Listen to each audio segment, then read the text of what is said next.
Good morning, and welcome to the Unitarian Universalist Fellowship at Stony Brook, located on the ancestral lands of the Seneca Nation. My name is Wendy Engelhardt, and I am co-leading worship this morning along with my fellow worship associate, Maureen Shaman. Reverend Dave's recorded sermon will be shown here on the screen in just a short while. This morning, both music and hymns will be provided by the dynamic duo of Dee Dee Cook and Peter Winkler. Our tech team is the unparalleled trio of Rob Pond, Linda Cortese, and Rich Hall. We welcome you all, those here in our sanctuary and those attending online. We are one congregation worshiping together. So let's all say hi and wave to each other through the camera on your left. A very special welcome to those of you who are here for the first time. We are so glad you joined us, and we look forward to getting to know you. If you would raise your hand if you're willing to be recognized so we can greet you all personally after the service. Welcome, welcome. Please plan to join us as our guests after the service for coffee and conversation. For those of you who are online, if you sign off right after the service, grab a cup of something and return to our website. You will find the link for joining our virtual coffee hour for a small group chat. Whether here or online, you will find some friendly folks who can answer just about any questions you may have. This morning, we do have a few special announcements for one and all. If you notice, there is no announcement sheets, and you, like we, greatly appreciate Susan Catanzaro and remember when she's not available. So, first one, tickets to the annual UUFSB Goods and Services Auction are on sale as of today, immediately following services in the back of the sanctuary. So please say hello to Ron Rosenberg. Ron, are you here? Yes, you are. If you could raise your hand. Go see Ron during coffee hour. He'll answer any questions you may have. Come and share in the festivities as the fellowship is transformed into a tropical cruise. Did I get that? Cruise on Saturday, November 8th, starting at 5 p.m. Tickets are $30 per person, $55 for a couple, $15 for children under 12 accompanied. If you've never been to an auction, this is your chance to witness what the fun is all about. All right, second and final announcement. Do you want to be a critical part of UUFSB's future? Do you want to present to prospective ministers a picture of who we are at this critical juncture in fellowship history? Do you want to lay out all of the positive which you love about being here, what you see as our vision as we look and plan for the future, and what we have already been, and what we want to hold and build upon? If I just described you, please consider signing up to attend circle groups beginning November 9th, which will occur right after the service from 12:15 to 2:15. Bless you. To participate in this most important conversation. And if that describes you, please see Karen Posey. Could you raise your hand, Karen? During coffee hour. So thank you. Whew, that's all. Done. For sharing joys and sorrows at any time during the services, please feel free to come forward to the table on my left and drop a pebble into the water. Should you wish to make a promise or let go of one, remember someone, release a bit of pain, or otherwise mark something that is on your mind or in your heart, you may quietly send your thoughts outward as you drop a pebble into the water, connecting your individual intentions with the intentions of the whole community. We strive along with each of you to create a worship experience that moves us all. The energy we raise in this space weaves beautiful and fragile patterns within and among us. To sustain this spirit of worship, we ask that you please hold your applause for our brilliant musicians until the very end of the service. Please silence your cell phones if you haven't already done so that we may all be fully present in this time that we share together. Let us now enter into the sacred space of worship with the sounding of the bell. May its vibrations open our hearts, clear our minds, and bring us fully into this moment.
That was lovely. Thank you.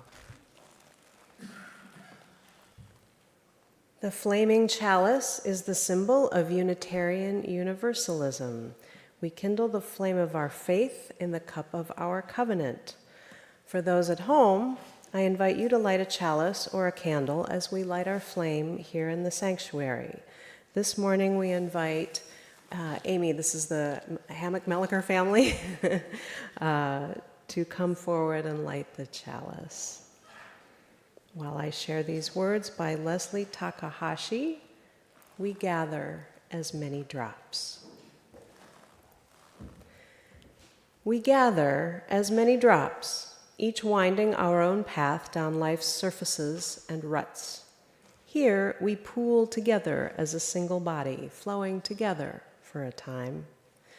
Together we are a stream, at times even a river, for with our shared force we can travel toward oceans of meaning and seas of connection.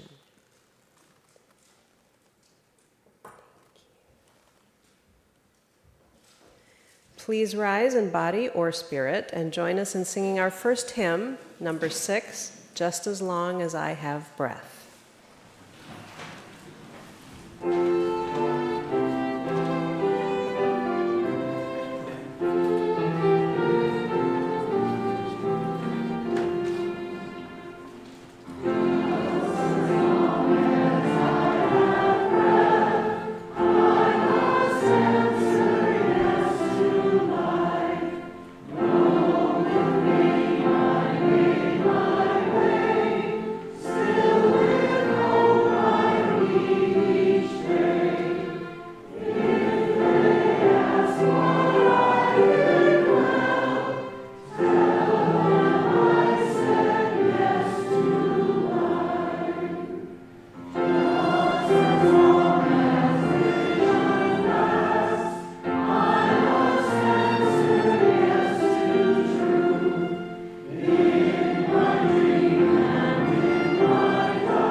Now it's time for our Time for All Ages, and our DRE, Patrick McDevitt, will share the pictures with the children on the carpet. Today's story is entitled Jamaica's Find by Juanita Havil, illustrated by Anne Silby O'Brien. When Jamaica arrived at the park, there was no one there. It was almost supper time, but she still had a few minutes to play. She sat in a swing and pushed off with her toes and began pumping. It was fun not to have to watch out for the little ones who always ran in front of the swings. Then she climbed up the slide. There was a red sock hat at the top of the ladder step. Jamaica took it for a ride. She slid down so fast that she fell in the sand and lay flat on her back. When she rolled over to get up, she saw a stuffed dog beside her. It was a cuddly gray dog, worn from hugging. All over it were faded food stains and grass stains. Its button nose must have fallen off. There was a round white spot in its place, and 2 black ears hung from its head. Jamaica put the dog in her bicycle basket. She took the hat into the park house and gave it to the young man at the Lost and Found Center. The first thing her mother said when Jamaica came in the door was, "Where'd that dog come from?" The park. I stopped to play on my way home," Jamaica said. "I found somebody's red hat and took that to the Lost and Found." "But Jamaica, you should have returned the dog too," said her mother. And then she said, "I'm glad you returned the hat." "It didn't fit me," Jamaica said. "Maybe the dog doesn't fit you either," her mother said.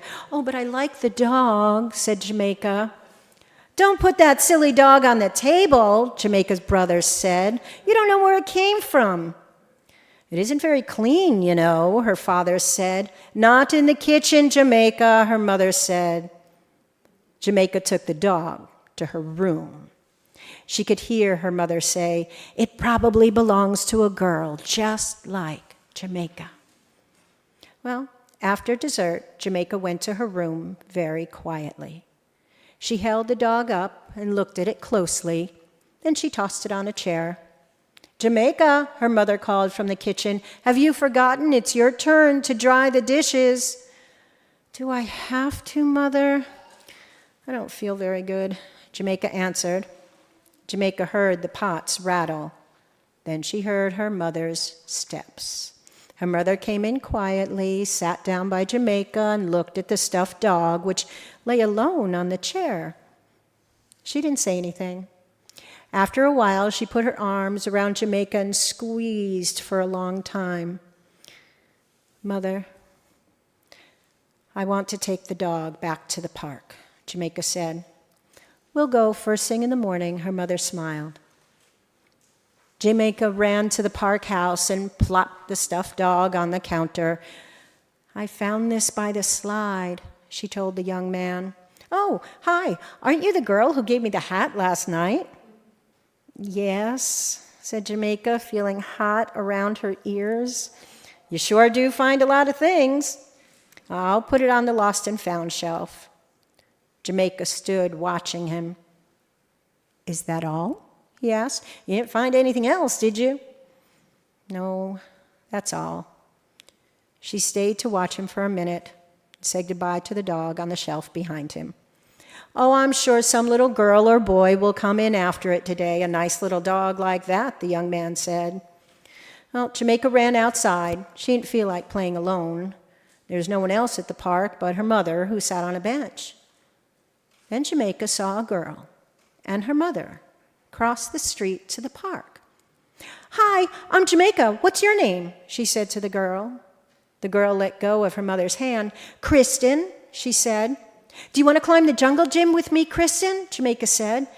Kristen ran toward Jamaica. Yes, but I have to find something first. What? Asked Jamaica. Kristen was bending under the slide. What did you lose? Said Jamaica. Edgar Dog. I brought him with me yesterday, and now I can't find him, Kristen answered. Was he kind of gray, with black ears? Jamaica couldn't help from shouting, Come with me, come with me. The young man in the park house looked over the counter at the two girls. Now what have you found? He asked Jamaica. But this time, Jamaica didn't drop anything on the counter. Instead, she smiled her biggest smile. I found the girl who belongs to that stuffed dog. Jamaica was almost as happy as Kristen, who took Edgar Dog in her arms and gave him a big welcome back hug. Thank you. Now it's time for our RE teachers and children to meet in the back of the sanctuary. Well, they will pause while we all turn to the back of our hymnals, find the Reeb Children's Benediction there on the back inside cover, and sing to them. Then they will exit the room and head to their classrooms.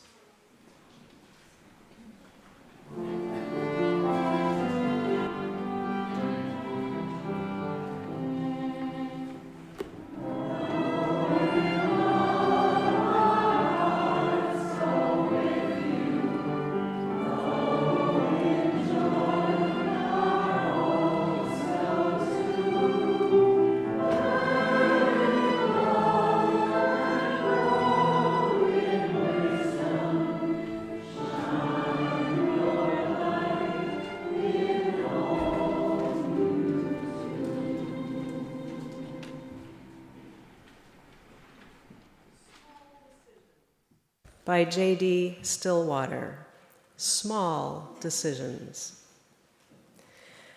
I remember the moment. I shuffled out of my plant biology class feeling adrift, feeling deeply the dismal gray day outside. What am I doing here? I stopped at a drinking fountain, and when I looked up, there it was, a simple sheet of paper with the large plain text, The Great Peace March. 5,000 people were going to walk from LA to Washington, D.C. to end the nuclear arms race. I stared. Then I turned and continued down the hall, but the idea grew. I could do this. That was 1985. I did walk across the U.S., joining a band along the way. So to become rock stars, we moved to LA, where I met my spouse, and eventually we moved to live on a tree farm, where I was inspired to become a science teacher, each thing leading to another, then another. Not in a straight line, but still a massive avalanche of life changes triggered by a single snowflake that took the shape of a small poster. Years later, I studied physics and became excited by complexity theory, which tells us that complex systems are highly sensitive to imperceptibly small changes over time. This is sometimes called the butterfly effect. Little changes can snowball into massive impacts. I'm astounded to realize that a sheet of paper stuck on a wall in 1985 is directly responsible for everything in my life today, indirectly affecting countless other lives too. How many other little things have had a similarly profound influence on me that I didn't even notice? It lights up my imagination with wonder and astonishment. Today, I will make dozens of small decisions. I will never know their ultimate impact, though I suspect that some of them matter tremendously. If each one carries a snowflake's worth of the change I wish to see in the world, in time an avalanche of justice, equity, and compassion will follow. Great river of time and change, for as long as I swim with you, let my simple daily gestures swell with others into great eddies of love and justice for generations downriver, today and always.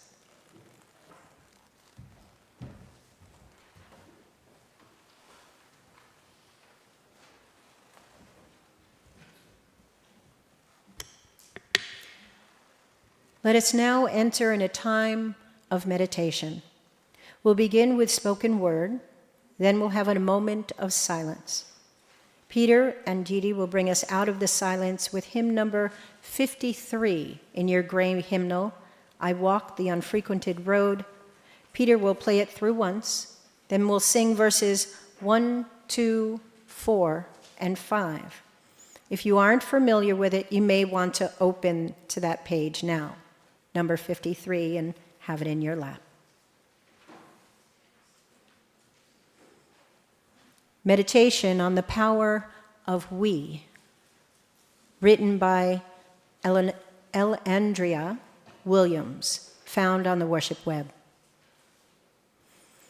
Put your feet down, because we're about to do embodiment. If you're comfortable, close your eyes. Breathe in and breathe out. When you hear the word liberation, liberatory spirit, liberatory life, liberatory possibilities, what does that conjure in your soul? When you hear, we are the liberating force, spirit, light, and love, what does that conjure in your spirit?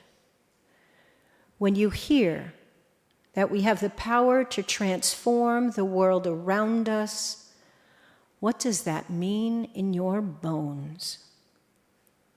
When you hear, we are the people that we have been waiting for, because we are, how does that feel in your blood? We are the light, we are the wisdom, we are the ancestors, we are those yet to come. How do we fully hold all of that in ourselves? Open your eyes. Look at the people around you. Perhaps go out and organize.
Thank you for that beautiful accompaniment. Isn't that a beautiful hymn? We don't do that enough. Happy autumn. One purpose of the fellowship is to encourage all who gather here to grow more generous in spirit and in action. It is our spiritual practice to share our offering plate with an organization working for a more just future. For the month of October, we honor Hispanic Heritage Month, and our Share the Plate recipient is the Central American Refugee Center, known as CARICEN, which empowers immigrants through legal services, community education, and advocacy. CARICEN teaches people how to access medical care, build professional skills, learn English, prepare for citizenship, and apply for work permits and green cards. It provides legal assistance for unaccompanied youth, immigration applications, and rapid response for those in removal proceedings. New immigrants are some of the most vulnerable members of our Long Island community. Our donations will help give them the services they need to thrive in their new American communities and let them know that their home is here. Please give generously to this worthy organization. For those online, we need your donations too. The link to donate is in the comments now and also on the homepage of our website.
I am today concerned with the seen and the unseen.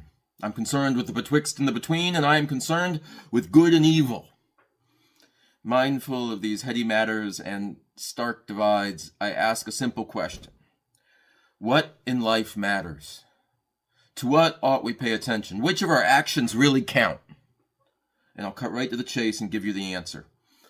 My friends, in life, in the matter of our actions, everything counts. Everything counts. Does this come as good news or bad news to you? I'm actually excited about it. To demonstrate, let's start with a little thought exercise. But first, I want to assure you that no animals were harmed in the making of this sermon. Got it? So imagine with me, a man is walking along early in the morning on his way to work. Even better, let's say the man's walking along early in the morning on his way to a job interview. A really big job, a job he really needs. And imagine he's dressed in his best clothes. And he's walking along and he comes up alongside a river where down in the rushing, icy cold water, clinging to a log right there in the middle of the river is a kitten. Caught up in the current is brisk. The water is cold. The kitten is hanging on to the log for dear life. Claws fully extended and dug in with a force only a kitten on the edge can muster. Stretched out and beat down, she looks unable to make more effort to save herself, and time is clearly growing short. And the interview starts soon. Remember, the interview starts soon. So the man must make a choice whether to wade into the rushing river to save the cat. This decision raises a rapid determination, a little calculus of what value the cat has when weighed against the interests of the man who himself might lose the job for being late, might be sucked away in the river going in after her. What value does the cat have, maybe less dramatically, against the expensive suit? And throwing him off his game for the interview he's about to enter into. Calculating all of this with one part of his brain, he takes the other part of his brain to look around and see who else is there. No one is there. He's off the beaten path. He has no way to know this, but no one is even searching for that feral cat. The cat has no name because it's never had a human to give it one. It's been living rough since the day it was born. In that moment, whatever heroism the man undertakes or chooses to shrink from will neither be seen nor recorded by other humans. And so it appears to be a moral decision free of social content and free of social coercion. Into the river or onward to the interview unharmed and unmussed. I've been presented with that choice, strangely enough, and 1,000 other ones like it, less melodramatic, but no less significant. I've been presented with those choices between being diverted from my path, between going at risk in unseen ways, or choosing not to. I've been presented with that choice. Have you? Have you? Now, I share this story not so that we can work through the details of the specific decision to save the cat or to walk on by, but to ask more broadly why it matters. And I invite you at coffee hour to work the cat problem. I invite you to ask me, next time you see me, what I did about the cat, how the cat is today, if I know. But let's move on.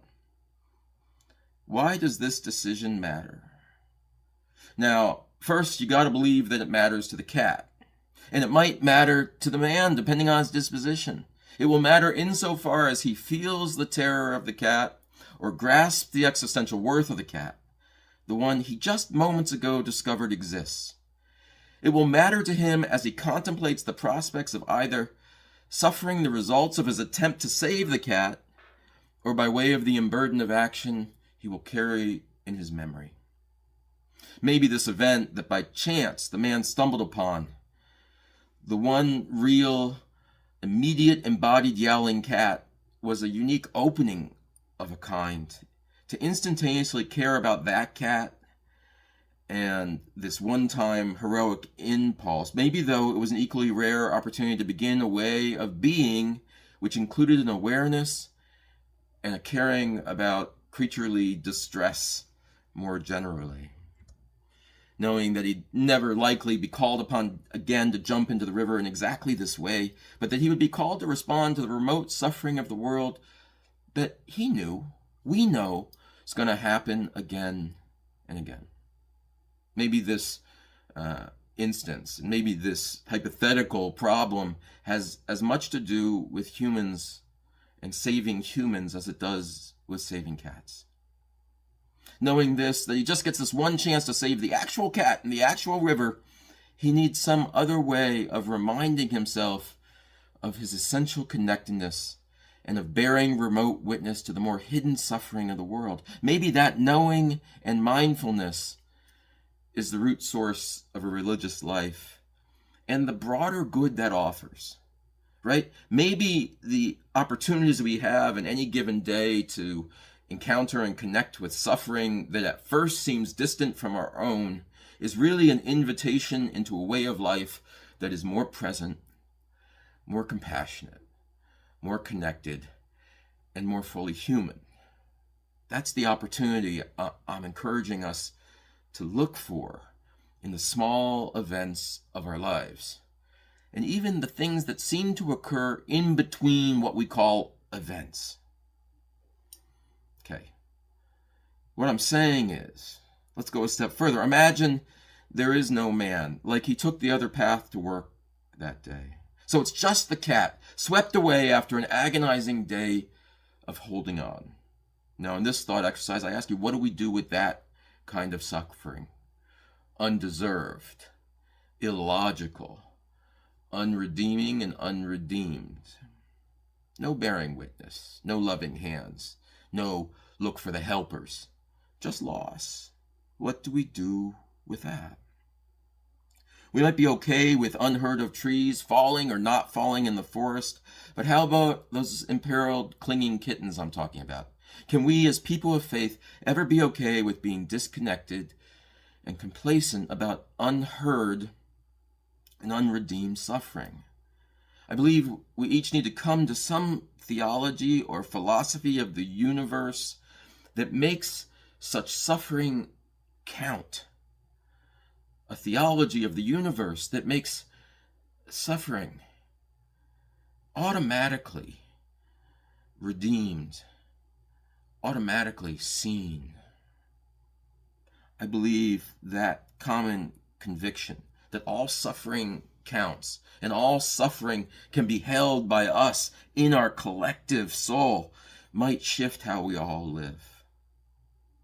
This instinctive necessity, at least what I encounter as something of an instinctive necessity. What do we do with suffering? What do we do with evident evil in the world? How do we understand our relation to it? I think this instinctive necessity must have given rise to this idea for thousands of years of a witnessing and omnipotent God. If I'm small and powerless, surely there is someone who is greater. And if I only see a tiny bit of the world and the cries, I only hear 1 out of 100. Surely there is someone who sees and hears all. It's this necessity that undergirds the idea of belonging to a single spiritual body, this idea of belonging to a single, powerful, connected family. The fact that you don't see most of your body at any given time does not suggest that you are dismembered. Your lungs, your nerves, your spine are as much yours as the hands that you can hold out in front of your face. We need practices, my friends, that remind us of our existential contiguity with the other living things on our planet. We need practices to keep us human, those practices which connect us to the world's suffering, that which is evident right out in front of us on the front pages, and that which is hidden in the secret hearts of others, sometimes right next to us. If we can connect ourselves to those things, we have an opportunity to do something about them. We have an opportunity to be in a continuous relationship, to not let that which is unwitnessed go unredeemed. When we accomplish this connection, this kind of seeing the suffering of the world, we receive, I want to suggest, an enduring spiritual gift. There is no hurt, there is no fear or ache that we suffer that must ever be endured alone. That truth, once you have some aha about it, once you grab the thread of that truth, you realize it comes for free. That this seeing and being seen, no matter what, this never being alone, is an existential reality that you want a part of. It's also a tool that you want in your toolkit, a secret weapon, if you will, in making it through the journey of life.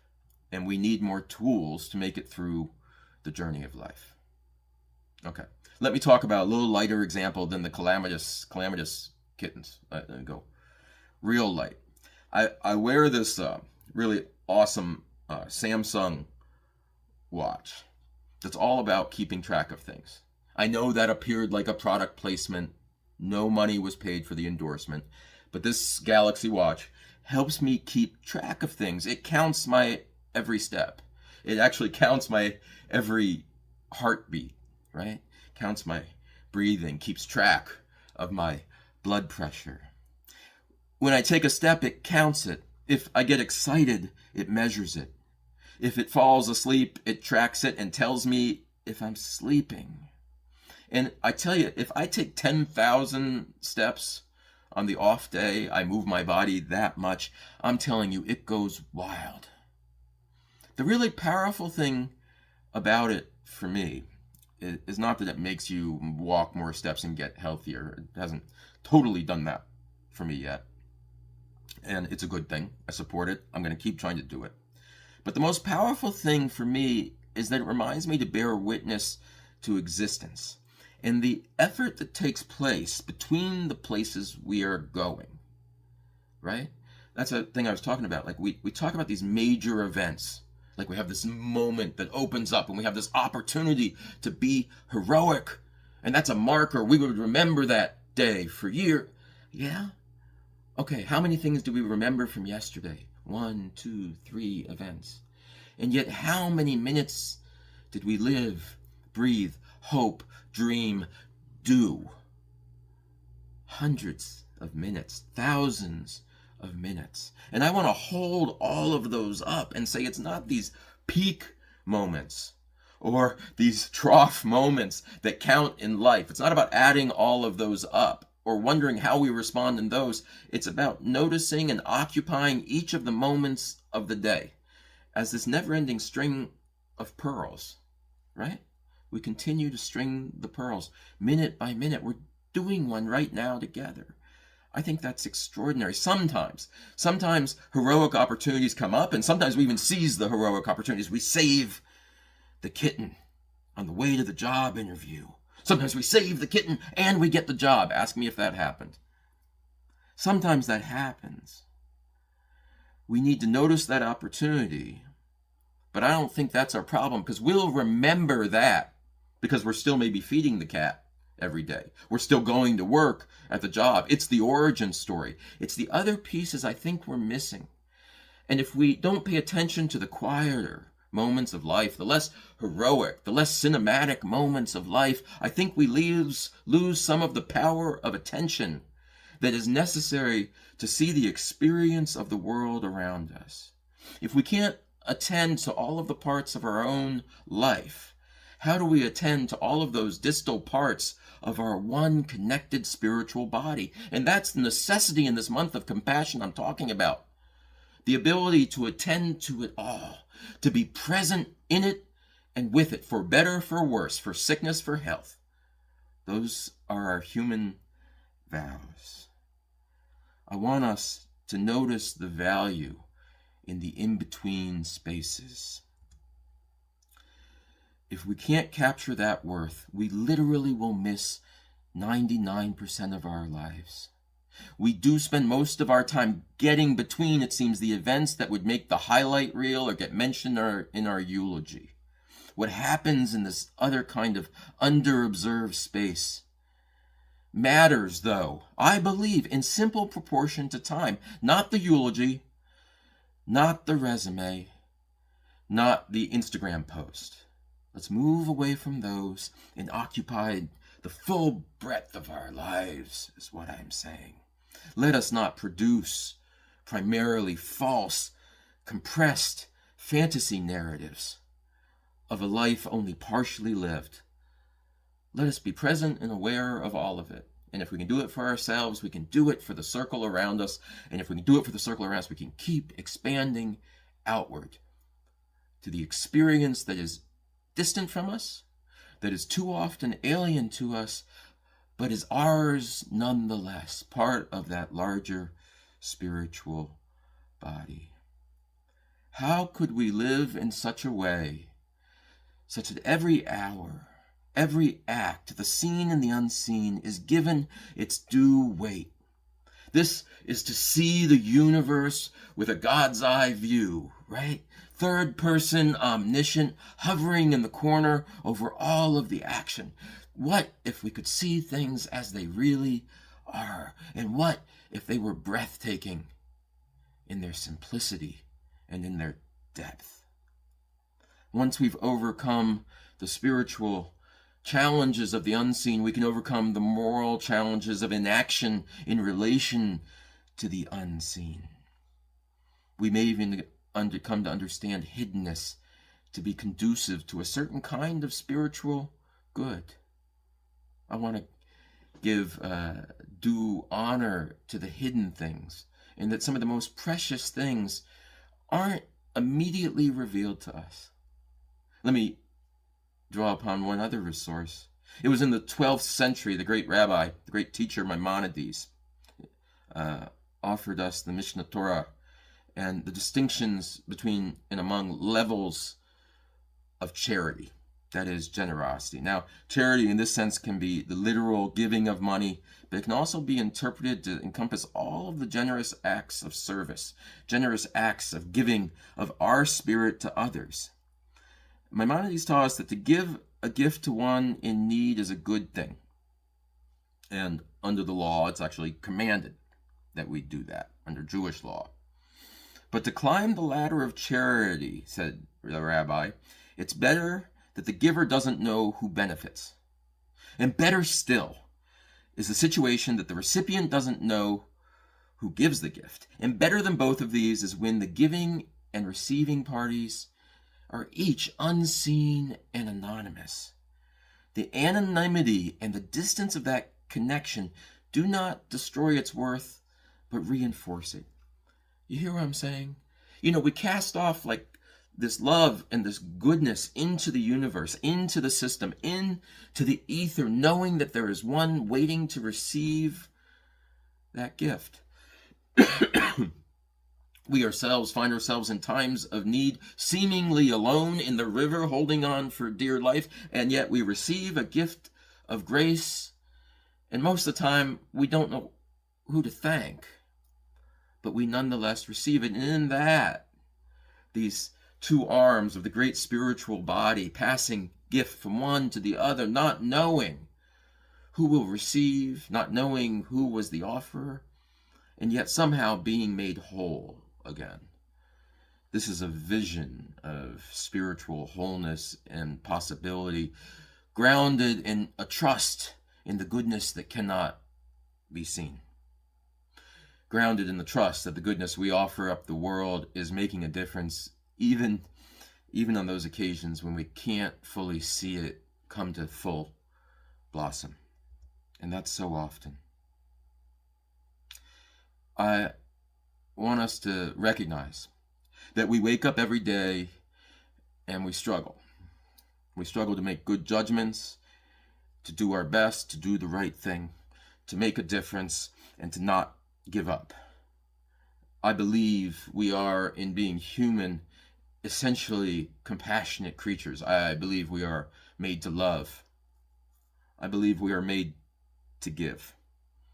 There are moments, though, when it feels like we are laboring in the wilderness or standing with relative powerlessness on a riverbank of crisis and need and hurt, and a little bit this season in America feels that way to me. Now, there are moments we might wonder whether it all counts for something or whether we should have chosen to sleep in instead. I want to say this: today is our Sunday to wake up and feel absolutely reassured. I want us to be reassured that no suffering goes without the presence of universal collective comfort, and that no good effort goes without moment by moment collective universal reward. I want you to feel reassured that your struggle and your generosity in the unseen moments count, especially in the unseen moments. These count. Let us go from here mindfully that every step we take counts. Every step we take, that every moment of despair and every moment of small heroism, and oh my gosh, you are small heroes. Every day, I know it to be true, that every moment of heroism counts and every moment of suffering is redeemed by the love of this great community of which we are a part. And with that awakening to power, I want us to wake up today to how powerful we really are and to the possibility that with that power we might just heal the world. May it be so, and amen.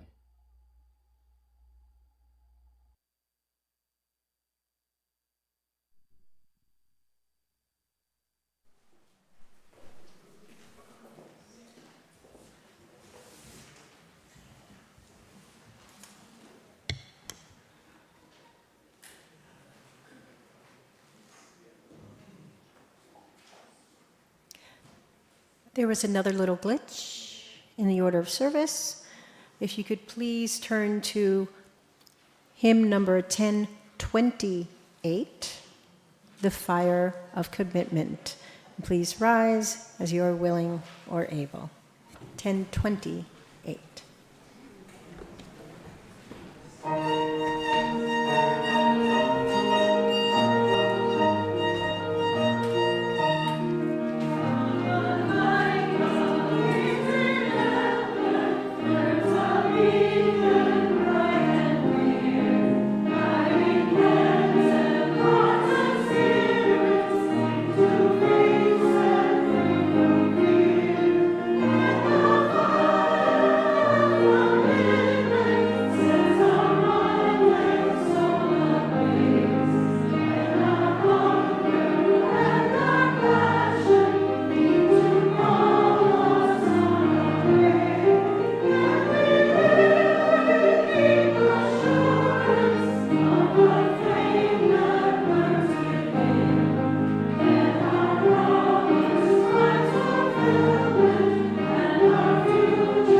This is by Emily Dickinson.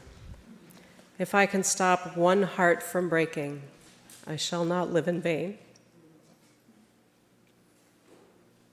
If I can ease one life the aching, or cool one pain, or help one fainting robin into his nest again, I shall not live in vain.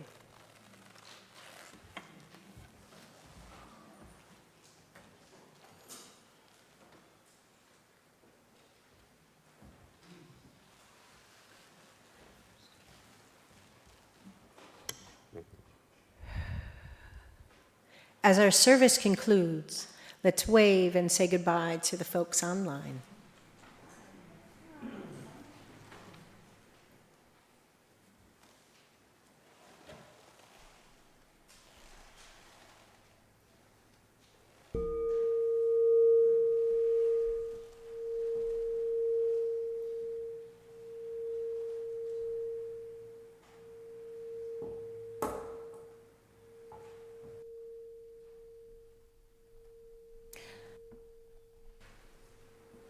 Jane Goodall once said, "You cannot get through a single day without having an impact on the world around you. What you do makes a difference, and you have to decide what kind of difference you want to make."